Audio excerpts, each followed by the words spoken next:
Hi there, this is Dr. Casey Gruber, Red Lodge Vet Clinic.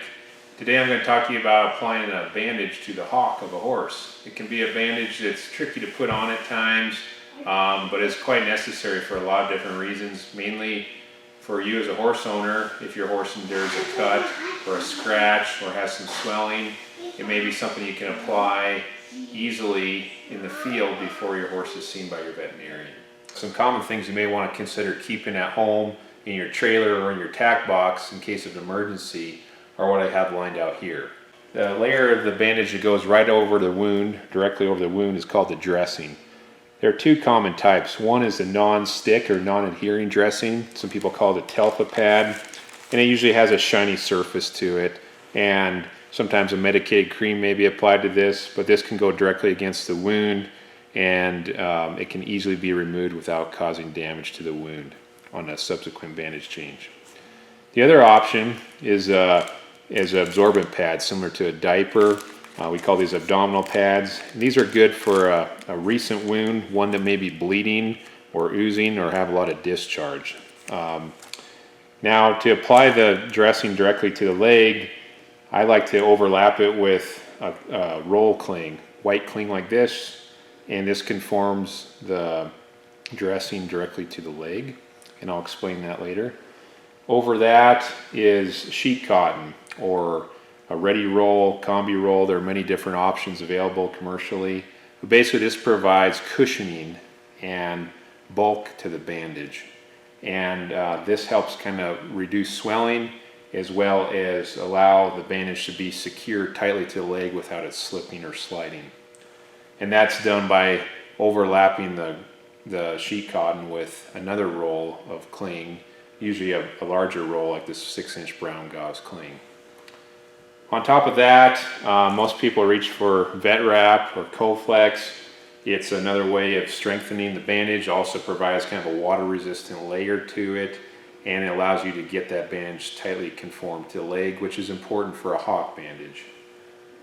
On the top and bottom of the bandage, I like to use either traditional elasticon or light plast. These are stretchable sticky tape that we can apply to the top and bottom of the bandage directly to the hair of the limb itself. And again, this keeps material from getting underneath the bandage and from the bandage slipping.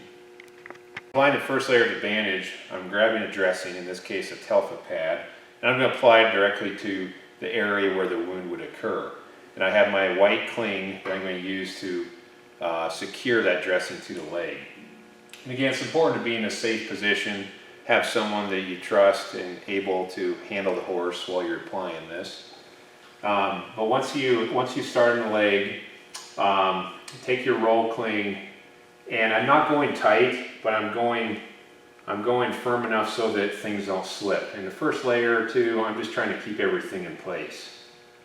In this situation, it's easy for the dressing to slip or fall, so make sure before you get too carried away that the dressing hasn't slipped to a different location than what you desire.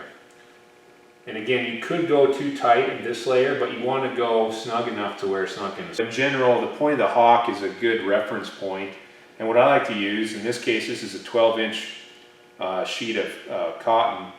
I'm going to put the point of the hock basically right in the center, so that's kind of my reference point right there. And then I'm going to use brown cling to secure and conform the cotton to the leg. And so again, I find the center of the hock. In this case, the point of the hock is my reference, and I match the sheet cotton up with that. And now I start wrapping it. And the main thing is to just keep the cotton as smooth and wrinkle-free as possible, which can sometimes be a little bit hard to juggle.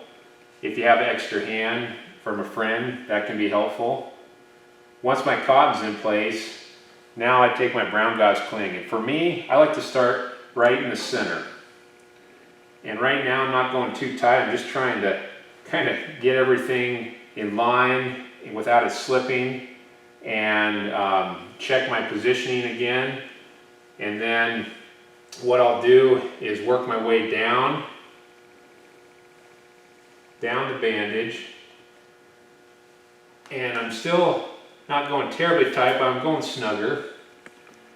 And what we like to do, what we want to do is leave an area of cotton exposed on the bottom and the top of the bandage. We never want to put the brown gauze directly over the hide or the hair, simply because we can go very tight with this layer, and we want to make sure we have plenty of cotton underneath to provide cushioning. So now that I'm at the bottom, I'm going to start working my way up the leg. And doing this, I try to overlap by about 50%. It's important to make sure the horse stays standing square. So again, you may need an assistant to help with this. But now that I'm ready to go, I'm going to start cranking on this pretty tight. And again, with all that cotton, you can't go too tight. And I'm overlapping by about 50% each time. And I'm working my way up. Now, I'm just about to the point of the hock, which is right here. And this is where I start to do a figure 8. And so I come around the front. And now, in this case, I'm going to go a little bit higher than what I have been doing. And I'm going to go above the point of the hock. And I'm as I go around the back, now I come around the front again, I'm going to go below the point of the hock. And I'm going to repeat that.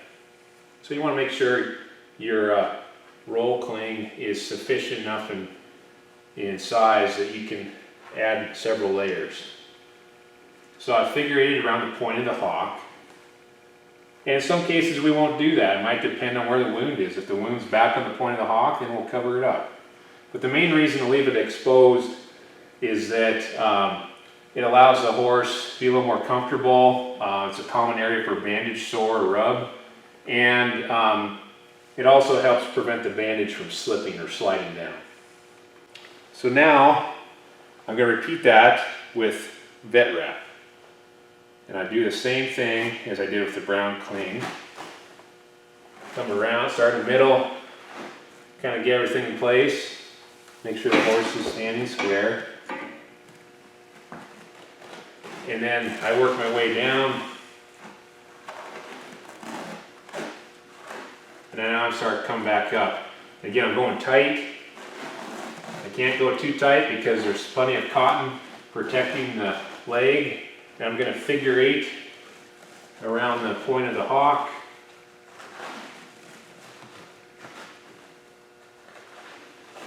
And then I'm going to keep working my way up. Again, I'm going tight. And I don't want to go above the cotton, just like with the brown cling. And I keep everything in line. So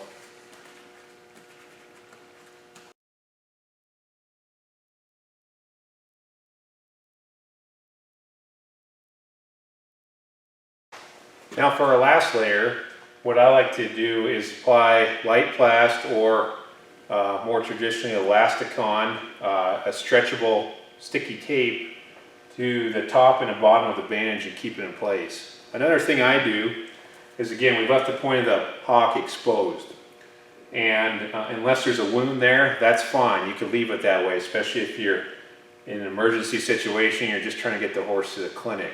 But if you're talking about this bandage being on for several days, the horse may be laying down in the stall, it's a good idea, in my experience, to cover that up just so we don't get debris and shavings down the bandage. So what I do is I take a length of light plast and come around the back vertically. And I usually do 2 of these. I just overlap them by about 50%. And this is not to provide strength to the bandage, it's just to protect those areas. This type of tape or elasticon is because it's designed to be very stretchy. It's stretchier than vet wrap is, and it's also sticky, so you can go directly to the skin. So again, make sure your horse is standing, weight bearing on the leg. And then what I do is I come right at the top of the bandage and I work my way up. And you want to have a good amount of hair incorporated into the wrap. And I do the same thing on the bottom as well. Make sure that's in place.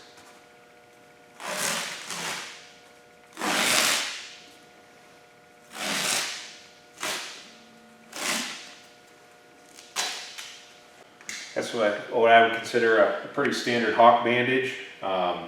It's protecting the horse, it's absorbing, it's going to relieve swelling, and it's also going to prevent the bandage from slipping.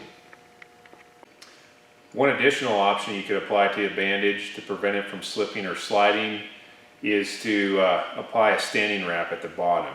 Standing wrap is a reusable quilt, which is looks like sheet cotton. There's different textures to it, different sizes, and it provides a lot of cushioning to the leg. And then overlying that is a polo wrap. There's different types, but again, this is something that could be reusable, could be replaced daily, washed in the washing machine, and it's not going directly over the wound, but it's going directly over the leg. To apply this, in this situation, I would go down to the bottom of the hairline, in this case the cornet band, and then overlap part of my bandage.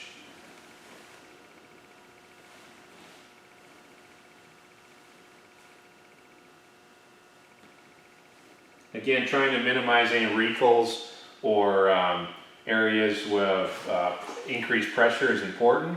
And then I take my polo wrap and I find the middle, and I first try to get everything in place so it doesn't slip or bend, and then I start going quite tight. You can't go too tight because you have all that padding in there.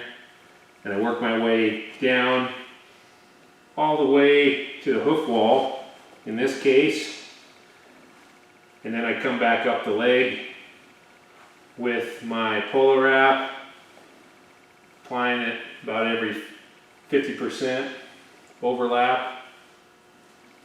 That may be important depending on the type of injury.